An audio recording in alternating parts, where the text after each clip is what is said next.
আলোচনা করব ধাতু ক্ষয় সম্পর্কে।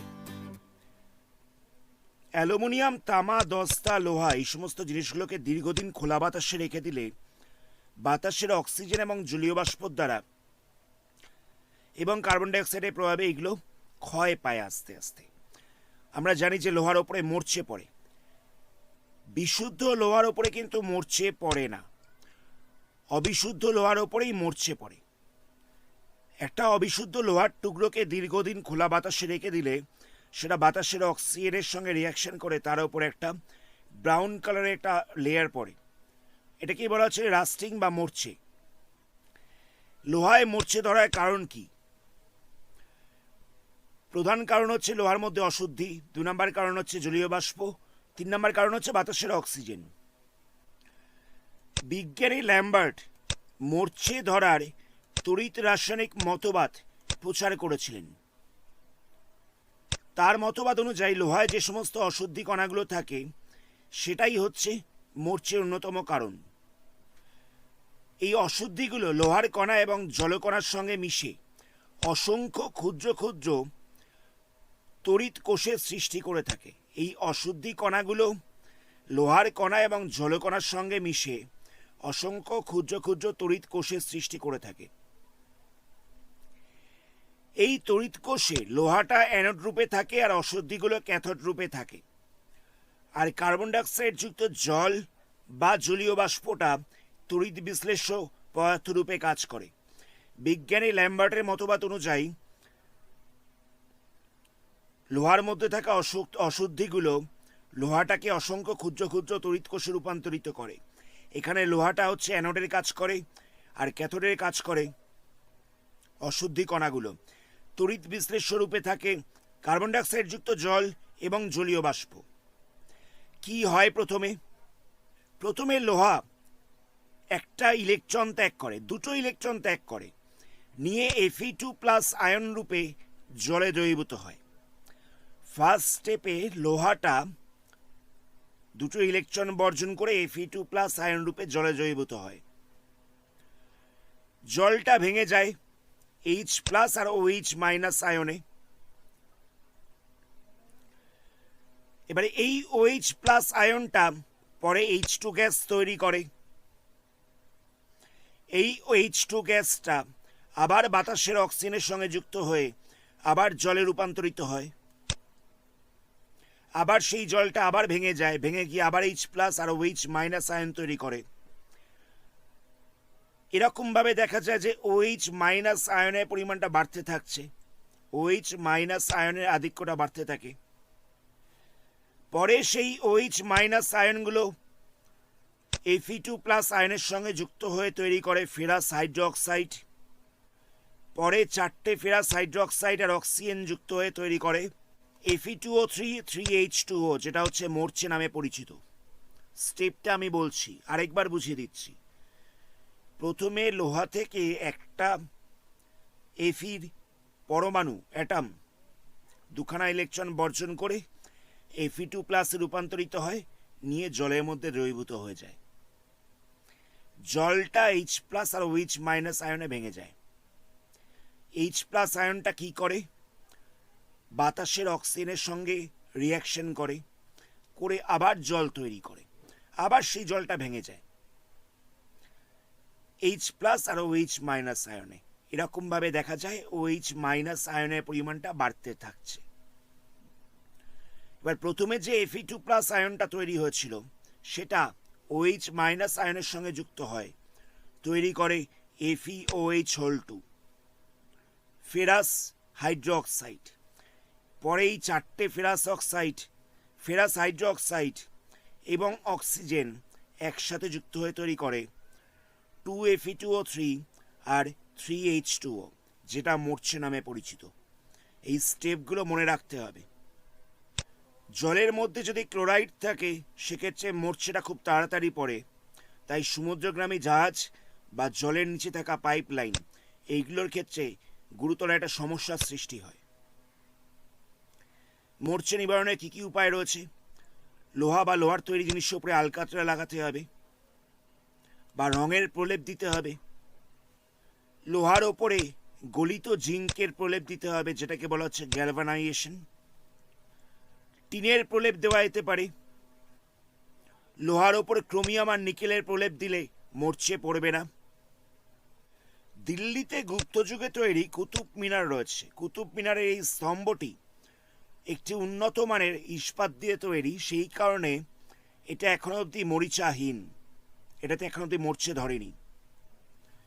শুধুমাত্র লোহা নয়, তামা, জিঙ্ক, অ্যালুমিনিয়াম এগুলোও ক্ষয়ে যায়। কিরকমভাবে ক্ষয়?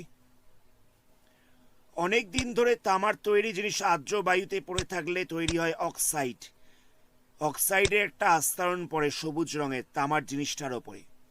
এই আস্তরণটাকে বলা হচ্ছে বেসিক কপার কার্বনেট, সংকেত এখানে দেয়া রয়েছে।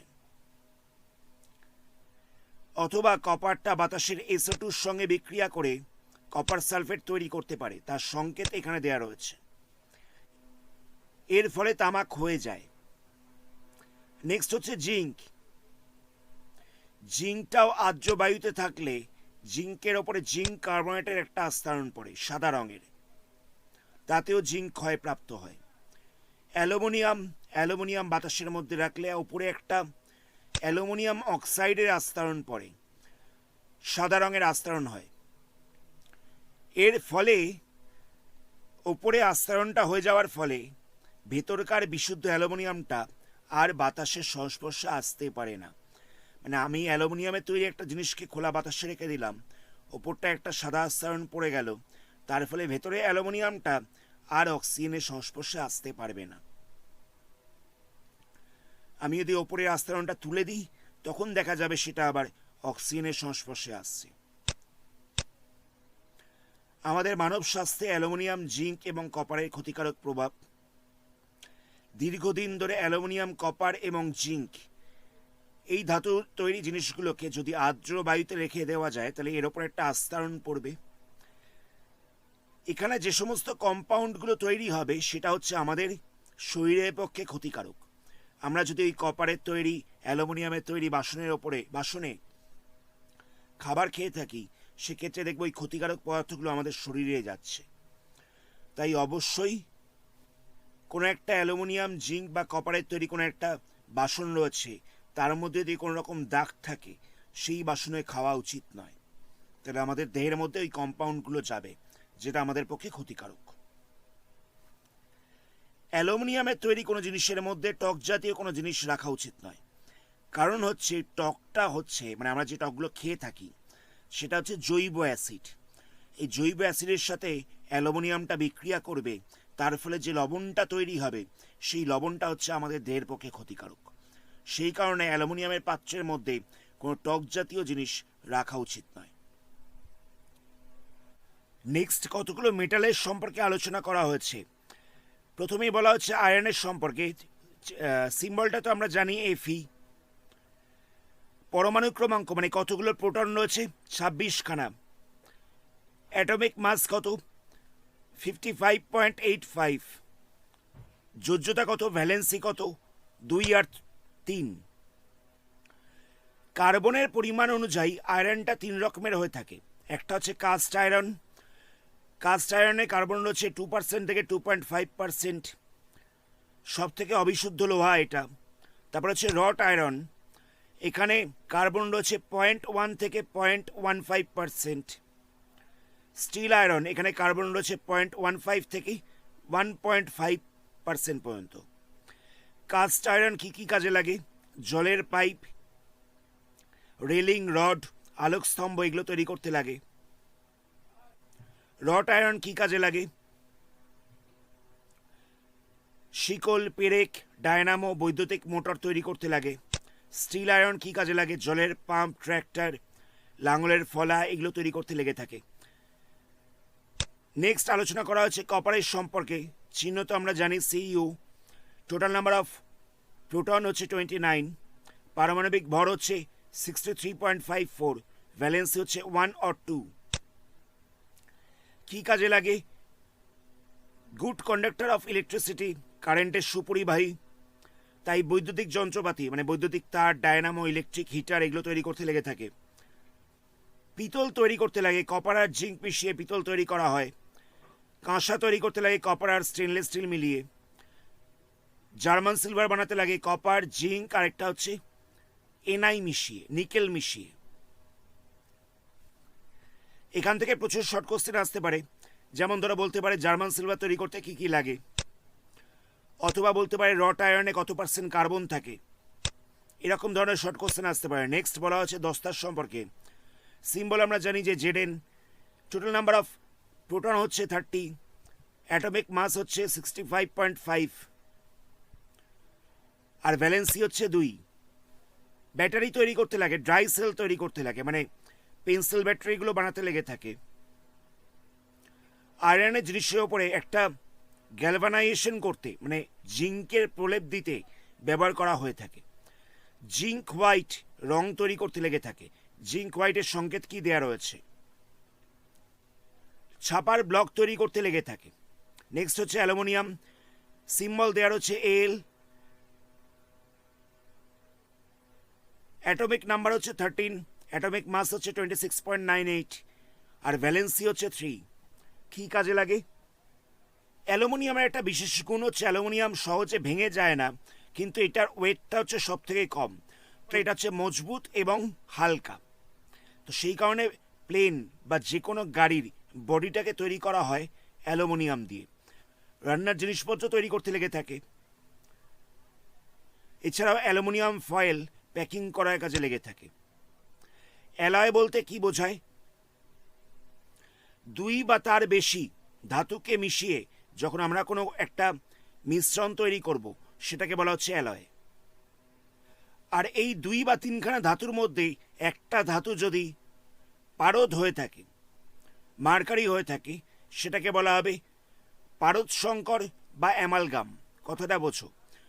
2 বা 3খানা ধাতু মিশিয়ে আমি একটা মিশ্রণ বানাচ্ছি, সেটাকে বলা হবে অ্যালয়। আর সেই অ্যালয়টার মধ্যে যদি একটা ধাতু পারদ থেকে থাকে, তাকে বলা হবে অ্যামালগাম বা পারদ সংকর। এখানে আয়রনের তৈরি কয়েকটা অ্যালয়ের নাম বলেছে। স্টেনলেস স্টিল কি কি নিয়ে তৈরি হয়, আয়রন থেকে কত পার্সেন্ট আর ক্রোমিয়াম থেকে কত পার্সেন্ট, এই পার্সেন্টেজগুলো পড়তে হবে। আর কি কি যন্ত্রপাতি বানাতে লাগে সেটাও পড়তে হবে। ইনভার তৈরি হয় আয়রনের সাথে নিকেল মিশিয়ে। পরীক্ষার সময় কোশ্চেনটা এসে থাকে ইনভার কি কি কাজে লাগে। বেল মেটাল বলতে কি বোঝায়? সিইউ থাকে 80% আর এসএন থাকে 20%। কি কাজে লাগে? ব্রাশ বা পিতল, কপারের সঙ্গে জিঙ্ক মেশানো হয়, কি পার্সেন্টেজে মেশানো হয়? ব্রোঞ্জ, সিইউ, এসএন আর জেডেন এইগুলো মিশিয়ে তৈরি করা হয়। কি কি কাজে লাগে? জিঙ্ক জার্মান সিলভার বানানোর কাজে লাগে। কপার, জিঙ্ক আর নিকেল। ইলেকট্রন কি? ইলেকট্রন বলতে পরমাণুর ইলেকট্রন প্রোটন নয়, কিন্তু ইলেকট্রনটা হচ্ছে জিঙ্কের তৈরি একটা অ্যালয়, যেখানে ম্যাগনেসিয়াম রয়েছে 95% আর জিঙ্ক রয়েছে 5%। কি কাজে লাগে? ডুরালুমিন কি কি নিয়ে তৈরি হয়? এল, সিইউ, এমজি আর এমএন। পার্সেন্টেজগুলো পড়তে হবে আর কি কি কাজে লাগে সেটা পড়তে হবে। ম্যাগনেলিয়াম, এল আর এমজি, এল রয়েছে 98%, এমজি রয়েছে 2%। বিমানের দেহাংশ, তুলাদণ্ড মানে দাড়িপাল্লা তৈরি করতে লাগে। এখান থেকে ইলেকট্রনটা, ইনভার্টটা খুব ইম্পর্টেন্ট। এখানে অ্যালয়গুলো কি কি মেটাল দিয়ে তৈরি হয়, পার্সেন্টেজগুলো পড়তে হবে, কি কি কাজে লাগে। এখান থেকে শর্ট কোশ্চেন প্রচুর আসে, এটাকে মুখস্থ করা ছাড়া কোনো উপায় নেই। আজকের ভিডিওটা আমরা এখানেই স্টপ করছি। এর পরবর্তী পার্টে অন্য কোনো চ্যাপ্টার নিয়ে আলোচনা করব। ভিডিওটাকে লাইক করো, আর চ্যানেলে নতুন হলে চ্যানেলটাকে সাবস্ক্রাইব করে বেল আইকনটাকে প্রেস করো। ধন্যবাদ।